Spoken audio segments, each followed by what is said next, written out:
हाम्रो फिल्डमा है हाम्रो ग्रुपहरु यतै छ अरु भाइ के छ अरु भाइको नाम के रे तिम्रो नाम के अमृत यान्सी है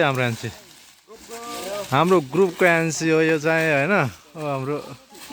ओ राजेन्द्र चलिरहेछ नि काम ए ल कतातिर रे यान्सी ओ भाइले पनि नाची और भाइ के छ ठीक छ ल निकाल भाइ जुन किरा ल भाइको कला हेर है कला भाइको कला ओहो भाइको ल भाइको कला है भाइको कला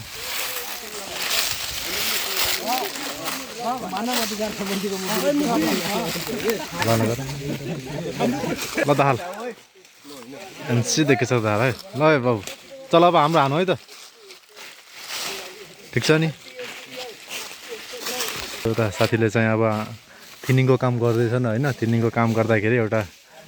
एप्स छ हैन जुन एप्सबाट डाटा इन्ट्री हैन सबै गर्न मिल्छ त साथी भन्दै कुन के छ हाम्रो सर्वप्रथम त हामीले पहिला रुखलाई यो नम्बरिङ गर्नको लागि चिन्नु पर्यो हैन हजुर त्यसपछि चाहिँ हामी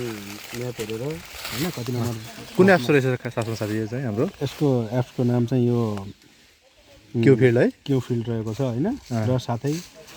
अनि यो म्यापको माध्यमबाट चाहिँ हामी हेर्न सक्नुहुन्छ हैन हामी अहिले 28 नम्बरमा छौं हैन कुन फिल्डमा छौं हामी अहिले चाहिँ 28 नम्बरमा छौं हैन अनि 28 नम्बर सँगसँगै अनि यो गर्दाखेरि चाहिँ पहिलाचोटि गर्दाखेरि लोकेसनमा गरेर एड गर्नु होला हैन अनि यसमा चाहिँ अप्सनहरु धेरै देखाउँछ ट्री आइडेन्टिफिकेसन भनेर रुख नम्बर कति हाल्नुहुन्छ हैन सँगसँगै ट्री स्पेसिस भनेर अब कुन स्पेसिस छ त्यो स्पेसिसहरु हाल्न सक्नुहुन्छ जस्तै अहिले मैले एक्जाम्पलको लागि साल लेखेँ हैन अनि यसको डायमिटर कति छ भनेर डायमिटर लेख्न सक्नुहुन्छ अनि डायमिटर अहिले मैले जस्तै माने 105 माने 808 है अनि पछि डायमिटर लेखिसकेपछि हाइट लेख्नु पर्यो हाइट लेखिसकेपछि कति नम्बर क्लासमा पर्छ त 1 नम्बर क्लासमा पर्छ कि या 2 नम्बर क्लासमा पर्छ कि हैन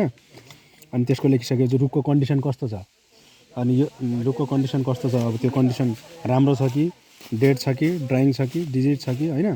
अनि फर्क छ कि अनि टपलेसको कुनै रुखको माथिको टपको पार्ट नभएको हुन सक्छ टपलेस छ कि हैन अनि यदि कुनै रुख जस्तै हामीले चिनेको छैनौं या अननोन छ भने अनि उता माथि रुखको स्पेसिसमा चाहिँ अदर लेखेर यता रिमार्क्समा चाहिँ अननोन लेखिदिने अनि अननोन लेखिसकेपछि यता सबै कुरा भइसकेपछि यता टिक मार्क आउँछ अनि टिक गरेर फिनिश ल यो रुखको चाहिँ काम सकियो भन्ने बुझ्नुपर्छ है साथीलाई धन्यवाद हाम्रो एप्सको बारेमा फुल जानकारी दिनुभएको छ हैन यस्तो एप्स डाउनलोड तपाईहरुले पनि गर्न सक्नुहुन्छ है थिनिङको कामको लागि ल है त